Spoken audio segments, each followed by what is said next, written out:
Hi, and welcome to Doggone Leadership. I'm Jimmy McCoy, the current Vice President of Marketing for JCI Santa Clarita 2024.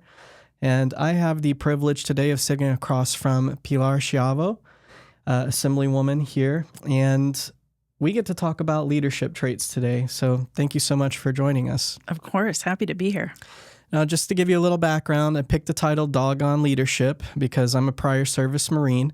And we like to clean up our language these days, so we say doggone instead of some other things. But also Marines earned the title Teufelhunden, which roughly translates to devil dog. And that's because we were willing to fight tooth and nail against the Germans in the Battle of Belleau Wood. I am setting the dirty, loud, and stinky jobs aside and setting down the title of dog. And instead, I'm focusing on leadership. And JCI is an organization that builds leaders out of our local community. And so I really think it's an honor to be able to sit across from you today and talk about some of the important leadership principles and traits that the Marines instilled in me.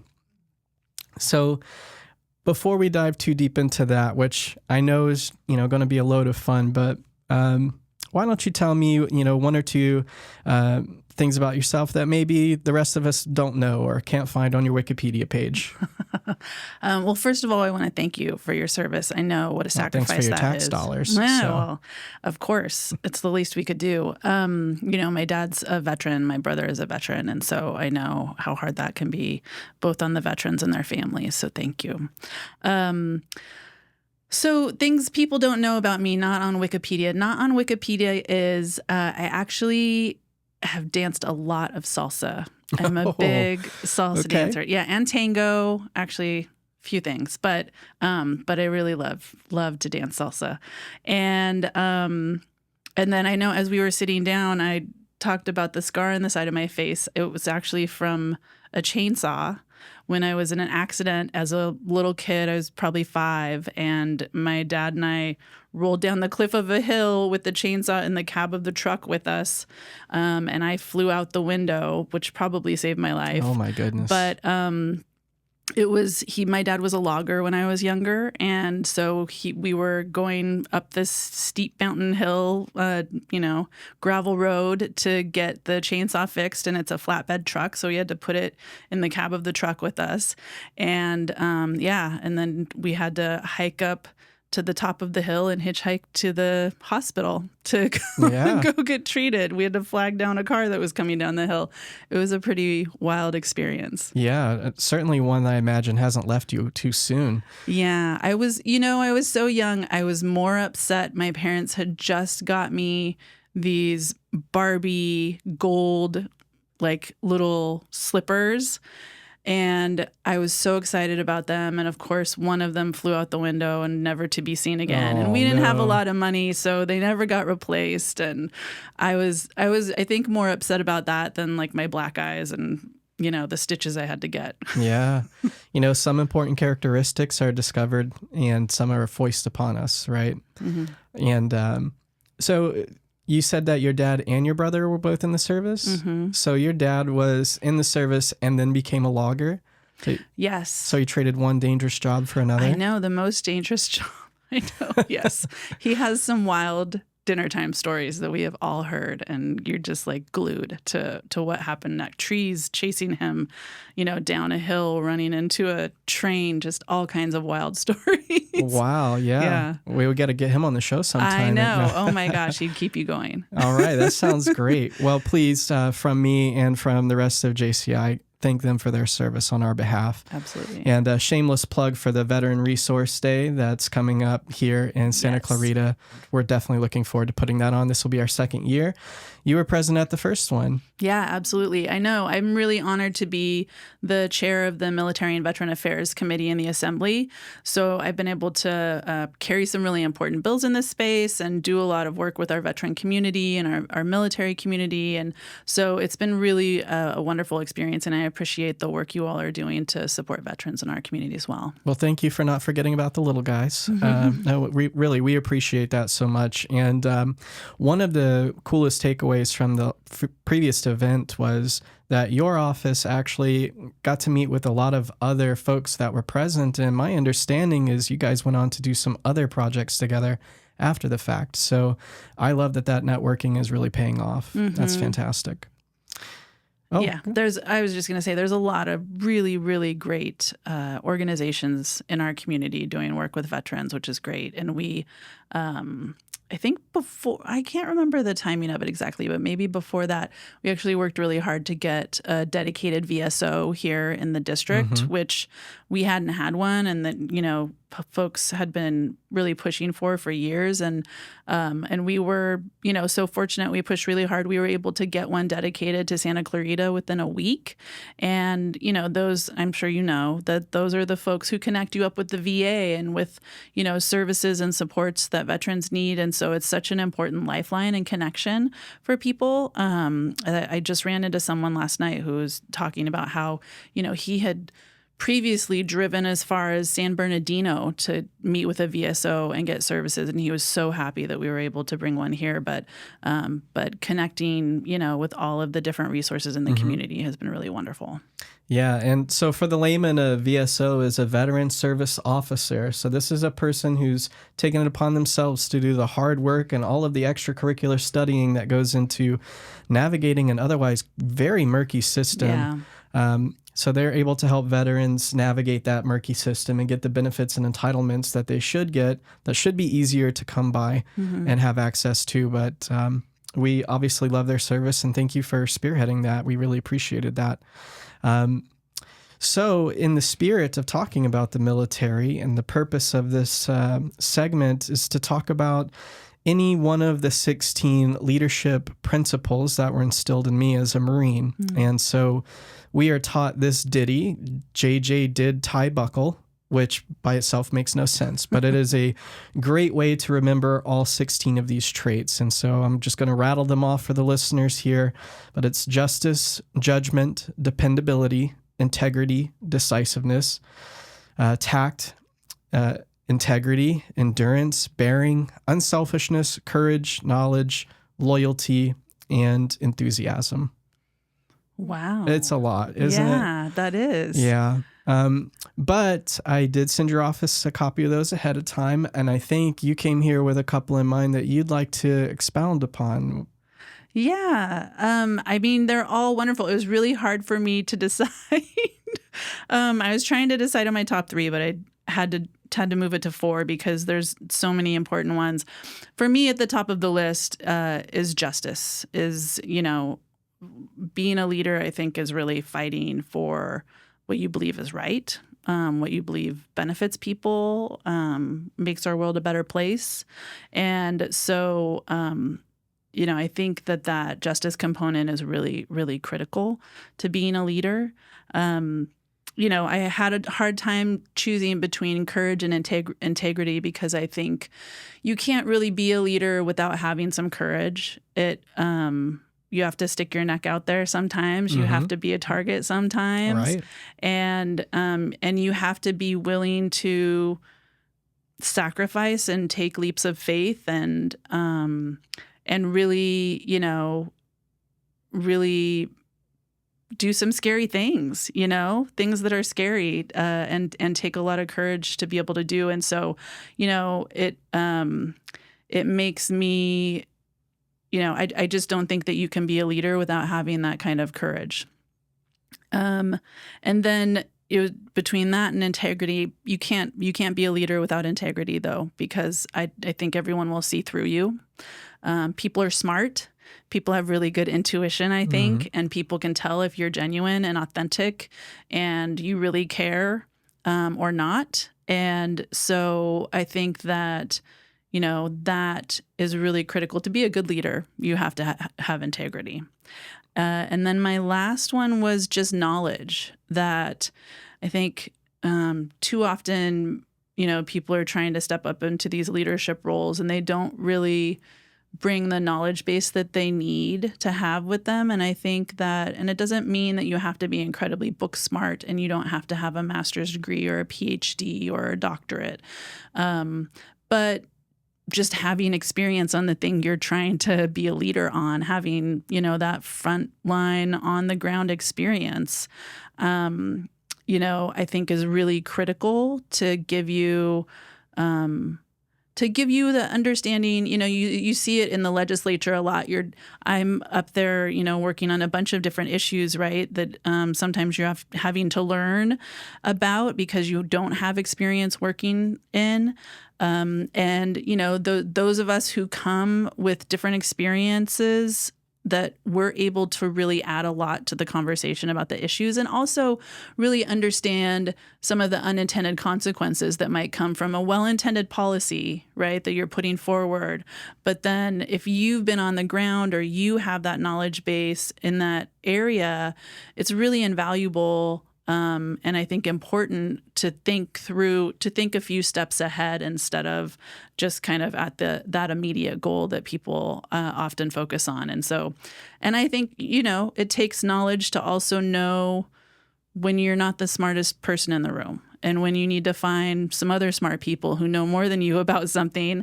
I think that, a good sign of a leader is that they want smart people around them. They want people with these characteristics around them. And that, and that's not, it doesn't show weakness, but it shows that they value that knowledge and that integrity and experience. It takes a certain degree of integrity also to be present in that situation and to recognize that maybe you're not the most knowledgeable on the subject, to pump the brakes on that. Right.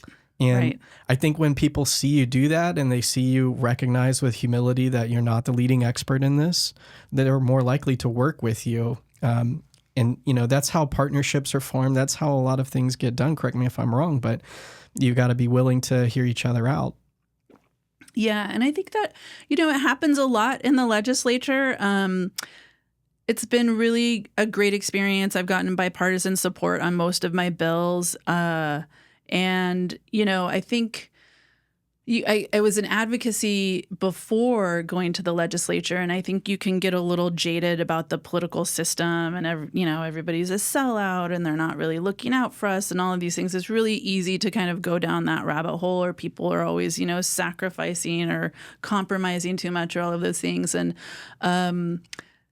being in the legislature now, it's been really interesting to see, how the different perspectives that make up the 80 members in the Assembly and the 40 that are in the Senate, so 120 of us total, really are reflective of the different perspectives in California. And I think that that's important for us to have that balance in our legislature, so that the policies that we are putting forward and the ways in which we approach those policies are really reflective of people's experiences throughout our state, where people are coming from, what's happening on the ground in our communities. And, I've sincerely found 120 people who really care about our community, which has been really refreshing. And we don't always, get there by the same approach, but I think,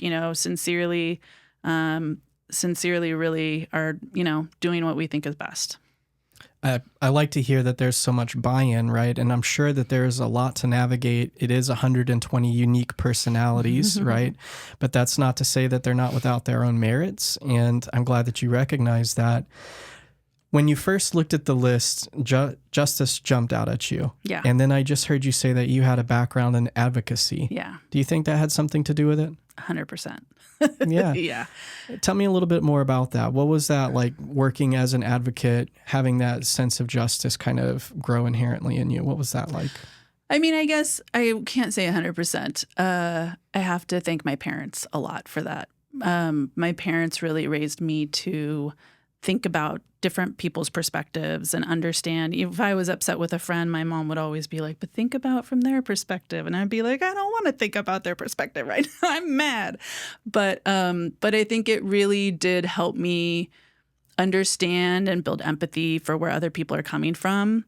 And my dad has very, very strong sense of justice and fighting for what is right. And so I think between the two of them, they kind of instilled a good balance. And it's probably why I ended up working in the labor movement. I worked for the nurses for 13 years out of the 20 years in the labor movement and did a lot of work to fight for healthcare for people, to make sure that anyone can access the healthcare they need, regardless of the size of their pocketbook, their wallet and what they could afford. And so, we were able to win healthcare for over 1 million people. Even before I went to the nurses, I was working on healthcare actually, and making sure that people have the healthcare that they need is a big passion of mine.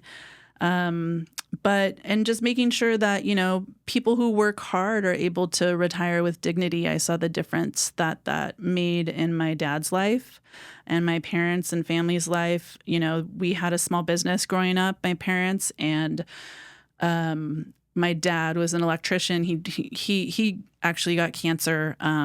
He's fighting cancer the 3rd time right now from Agent Orange in Vietnam. Yikes. Yeah. And the first time, it was a very intensive treatment. He couldn't do the physical work of logging anymore. And so he transitioned over to doing electrical work and being an electrician. And him and my mom started a small business, and she did the bookkeeping and kind of ran the business. And he did the work in the field. And, sometimes they'd have employees, 1 or 2, sometimes they'd have a bigger crew.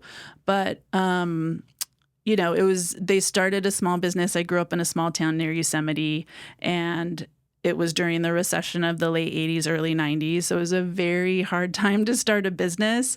And I remember my parents having dinner time conversations talking about, if you bid high enough that you're going to make some money on the job, or you bid low enough that, they thought they would get the job at least. Mm-hmm.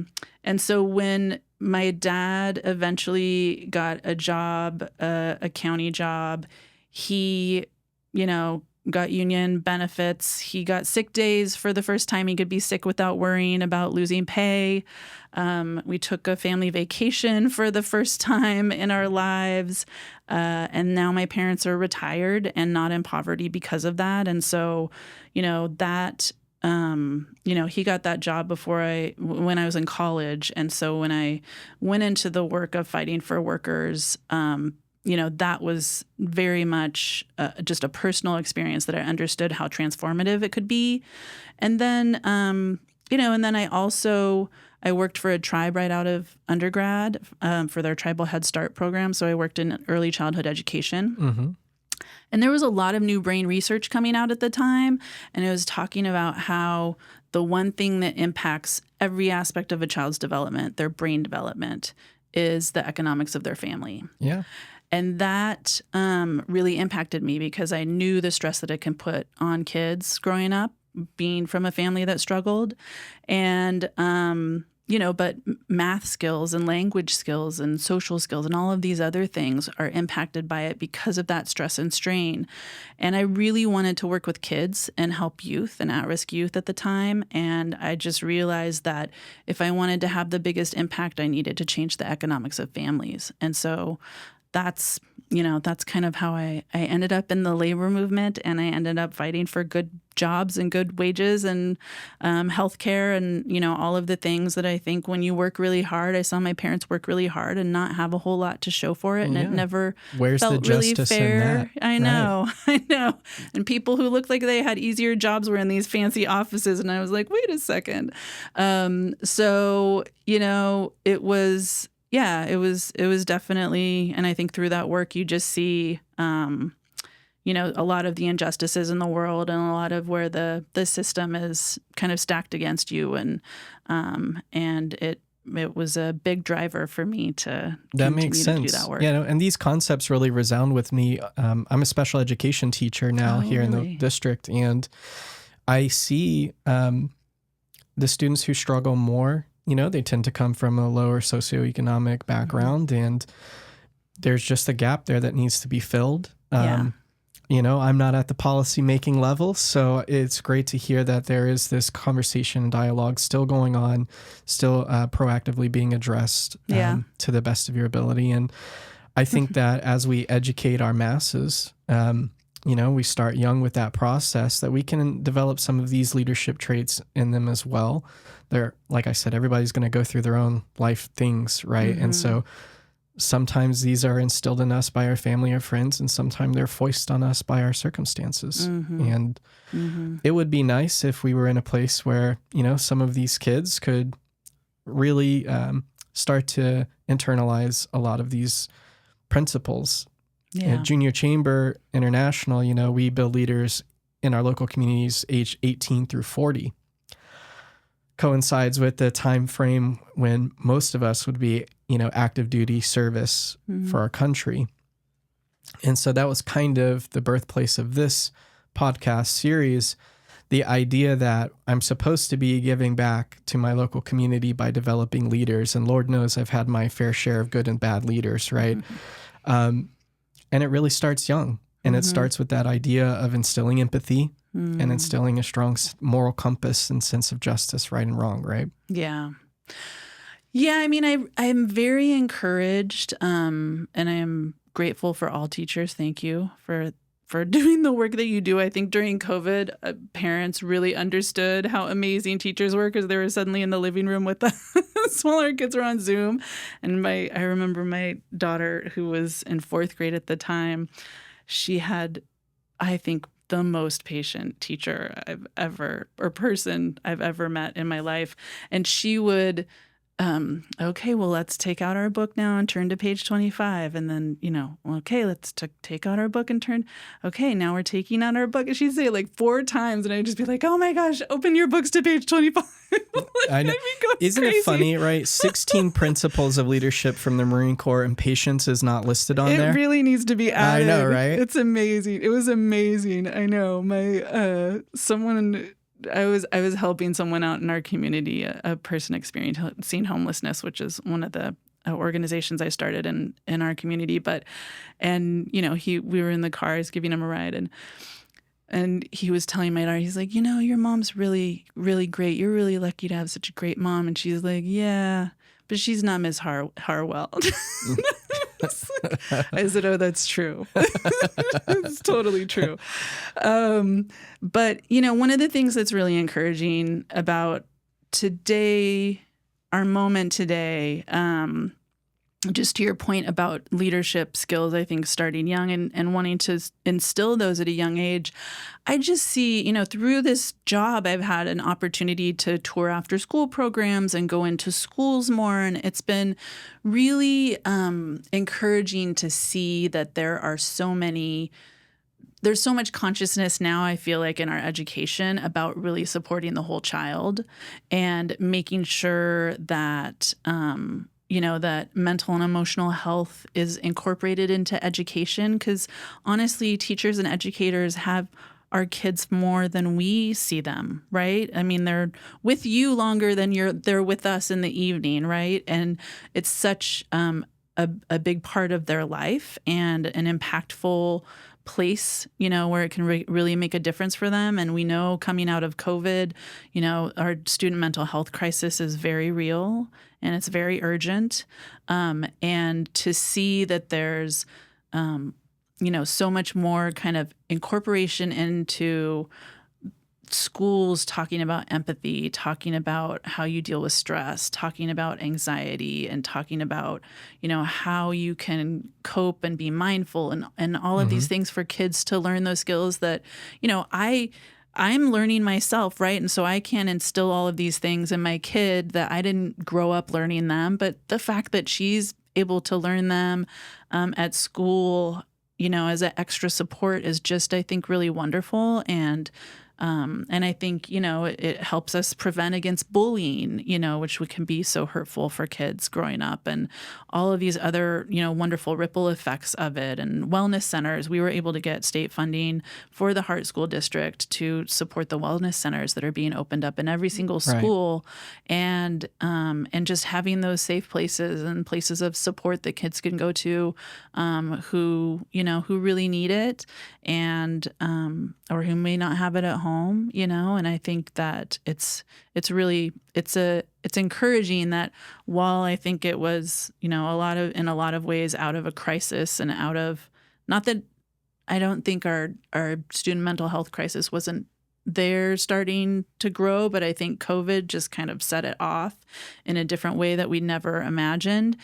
And to see that, that there's been a strong response and a real, understanding that we have to act and we have to act quickly to support our students has been really encouraging. Yeah, there was some Obama era legislation that was passed that put social workers at the forefront of engaging with military veterans, particularly that were trying to navigate the VA system, because they saw that there was such a tremendous need, right? So we have it in the older generation, we have it in the sandwich generation, and we have it coming up in the younger generation out of COVID. And, I feel like our youth are exposed today to more things per capita than we were by virtue of their access to the absolutely unfiltered internet. Yeah.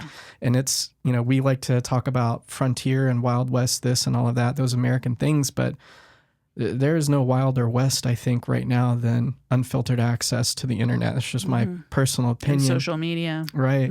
So I agree. The concept of understanding like the whole child has been it's one of the knowledge pieces that I have been fortunate enough to instill in myself, right, through virtue of getting my master's in education and special education in particular.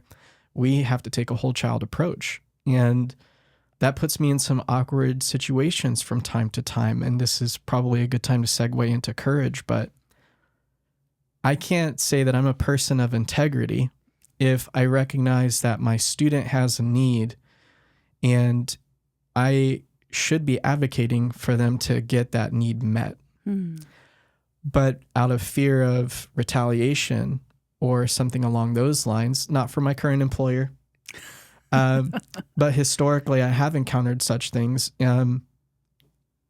If you want to be a person of integrity, then you have to also have the courage to stand up and do what's right, which I have had to do. I'm sure that when you are trying to push policy, when you're trying to convince the other side to meet you halfway, it's a game of inches. It takes some courage to defend your position. Yeah, I mean, there's definitely there's hard votes that happen that and hard policies, and people on both sides in our community who may agree or not agree, and so you have to really go with, I think, what you believe is right and what you think is best for your community.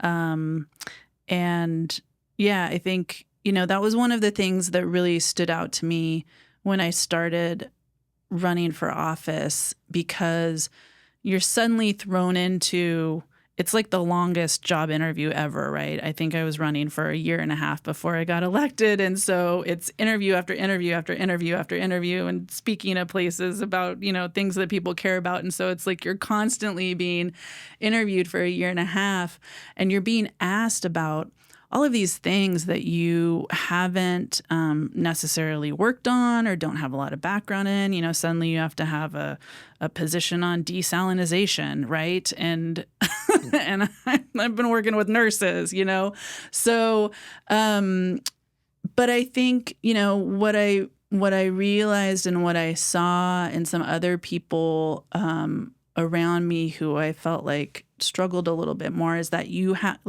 really have to have a solid foundation of what your values are, and your sense of right and wrong, and your sense of justice, and that if you have that foundation, then it's easier for you, I think, to make some of those hard choices and be courageous, because you're grounded in, I think this is the right thing.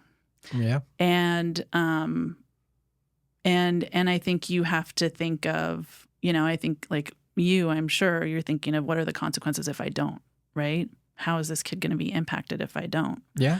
And luckily that weighs heavier, but it can be scary and it can be really hard. And that's why I also encourage organizing and building power with other people with you.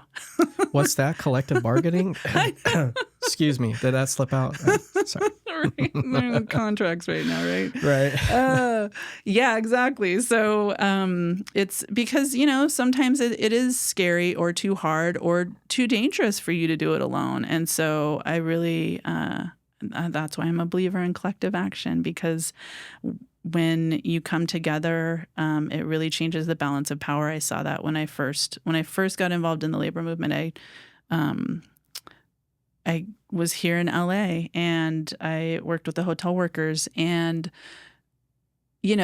hotel workers going up against huge multinational corporations for contracts, right? And if you think of a housekeeper trying to negotiate with Marriott or Hilton or whoever, the big hotel is, for a pension or health benefits or whatever, like individually going into the CEO's office, that's not going to happen, right? But collectively they could. And I saw, working class folks who, when they got a contract, they were able to have health care. They were able to make sure they could pay their rent and put food on the table, and the stress that it took off of their lives and their kids' lives, and how transformative it was. It was really powerful and really amazing. So that's what hooked me. That really is what hooked me when I saw that. That makes a lot of sense. Yeah. And I think there is a lack of knowledge in that community that they can organize, free from reprisal. Yeah. And I think, nurses, working with nurses, who I love, nurses are so smart and so strong, and they're amazing advocates because they have to do exactly what you're talking about. They have to advocate for their patients against sometimes the doctor, against sometimes the administration who wants the patient to go home because it's too expensive. And they're like, no, they need to stay here. They need more care. And nurses are having to do that all the time. Yeah. While staying cool as a cucumber. Right. Exactly. Right. And taking care of all of their other patients. So I think it happens so much, and there's a lot of brave people in our community that are wonderful advocates who don't get the credit for it, like teachers, like nurses, they're helping people and saving lives, and it's a wonderful thing. Yeah, yeah, definitely. We wouldn't be here without them. I mean, especially post-COVID. So. So out of the 4 that you specifically chose, if you were to tell the next generation, if you want the others to fall in line, you really have to internalize this one. What would be your top pick? I have to go with my first one, with justice. Yeah. It has to be about, at the end of the day, it has to be about really making the world a better place, caring for people, lifting people up. Because if it's not about those things, then the rest of it, I think, falls to the wayside. Yeah. Yeah, those are values I can stand behind. Yeah. Marines pride ourselves on honor, courage, and commitment. And so I am trying to do my best to make the world a better place for my children. I do that by trying to adopt courage and step up to the podium and have conversations with individuals about the current world that we live in. Let's have a real candid talk about what that's like. And then how might we leave it a better place? And my middle child is currently a scout right now. He's in the Cub Scouts. And they also believe in trying to leave things better than you found them, which is something the Marines were always preaching while we were, doing our marches or whatever, right? You leave no trace. That's right. Leave it better than you found it. I grew up hiking in the mountains with my parents, and it was the same thing. So that's interesting. Yeah, you got to get out and get those free electrons. That's what science tells us it's all about these days. Yes. Yeah, I find it fascinating, your background. I also grew up impoverished. It was tough. My parents had 3 children before they were 21. Oh, wow. And then my stepdad at the time was the only one working. So 1 income, 3 kids, right, in southeastern Virginia. So it was a tough time. And understanding what finances can do to or for a family is so mission critical. So to that end, JCI also now does financial awareness sort of trainings with students here in our local districts in our community. That's great. So we do a project called Get Real Adulting 101. And not to toot our own horn here, but I love this project because teenagers have been told, from the time they were little until now, because they're about to springboard into the real world, that money matters. but they don't know really what that means. And so we get our hooks into them when we start talking about credit scores and, how to budget, and we make little fake profiles, and they get to be that person for the day, and they've got to go and shop within their budget to hit all of these very important things, and try to live the lifestyle they feel like they should live. And then they have to check out with the bank at the end of the day. And if they don't come up in the black, if they are over budget, if they're in the red, we send them back. And of course, the whole time we're doing this, we're using high pressure sales tactics on them. So it's not like it's any fun for us adults at all to flip the script on the kids. But no, what am I saying? It's a ton of fun. And we've got such positive feedback from these things. So expanding knowledge is going to be something near and dear to my heart for the foreseeable future until, I'm an empty nester, whenever that might be. So that's great. And we just passed a bill to require financial literacy in schools because it's so, like you said, it's so important. And I remember going to college and suddenly people are offering me credit cards, and I'm just like, yeah, credit cards, great. Right. Right. How's that 32% interest going? Yes, exactly. And it's wild that, that you're just kind of thrown out there. And sometimes parents are really good about teaching their kids that. Sometimes they're not. Sometimes they don't have that education themselves. I mean, a lot of us who, didn't grow up having a lot of money, it's not like, there's a lot of money to be saving. You're not talking about saving or investing or any of those things, right? And so, so I think that having that and the program that JCI does sounds incredible. It sounds like I think that you learn so much by doing. So it sounds like a really impactful program, and you guys are ahead of the curve here on what the state's been doing, but we're seeing the value, seeing the throughout need the state in your local community, right? Yeah. I mean, you're seeing it from a higher point, so there's so much more that's fit inside of your lens of focus. We're hyper focused at the very small local level. That's great. And yeah, there's a need out here. As affluent as other people might think Santa Clarita is or can be, the reality is we still have a plenty of families out here that need support. And poverty really is a mindset.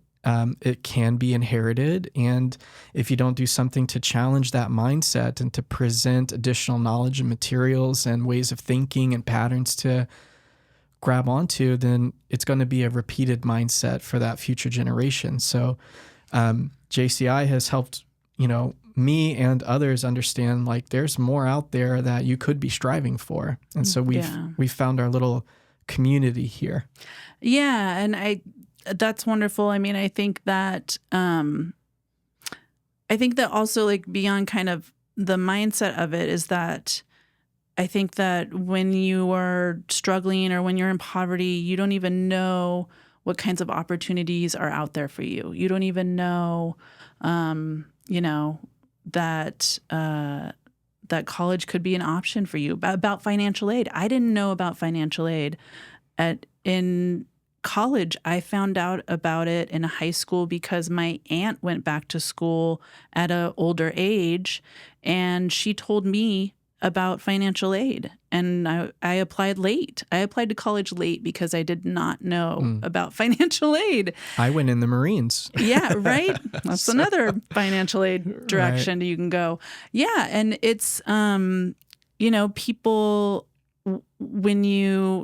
there's such different access to information and knowledge. And that's why, one of the things that we have really focused on in our office is making sure that we are bringing the resources of the state back to our community, because we did a whole series, a small business virtual town hall series of multiple town halls with state agencies that do grant programs and training programs and, different supportive programs for small businesses, because there's a lot of things out there that people just don't know about or know how to access or know how to get connected with. And so, we've really tried to be a resource for folks to make sure that they're getting connected up to these important resources that are out there to help them succeed, to help them be successful. And that's what we do through our in-person events where we have, different state, county, local agencies there and vendors who can support seniors, who can help you get prepared for emergencies. We do big backpack giveaways with tons of resources for kids and families there, because it's really hard when you're just trying to, pay the bills and you're, working 2 or 3 jobs and you're trying to make sure your kid's getting their homework done and, all of the things that are the pressures and stresses of just surviving. And especially today when it's so expensive, when cereal is $8 a box. I'm going to talk about this forever because it's just blowing my mind. And that to sit down and do some research on what are some options for your kids after school program or something is it's just hard to do. And so the work of JCI and organizations that are really helping to bring that to kids and families, I think is really, really important so that people get that connection and that exposure, and and hopefully our office can help and be a resource and make a difference there too, because we want to make sure that people have the best opportunity in front of them. Well, I would like to say thank you so much for joining us. I personally feel like I know you more as a leader now than I ever did before. And there's just so much more to a human being than what can be captured on a Wikipedia page. So thank you for giving me the pleasure of interviewing you today. I greatly appreciate it. No, it was so fun to talk with you. Thank you so much. I really appreciate your time. Thank you. Thank you, everybody, for listening to Doggone Leadership. Be sure to check us out on all the social media platforms that we hold at JCI Santa Clarita. Thank you so much for your time. We'll see you again soon.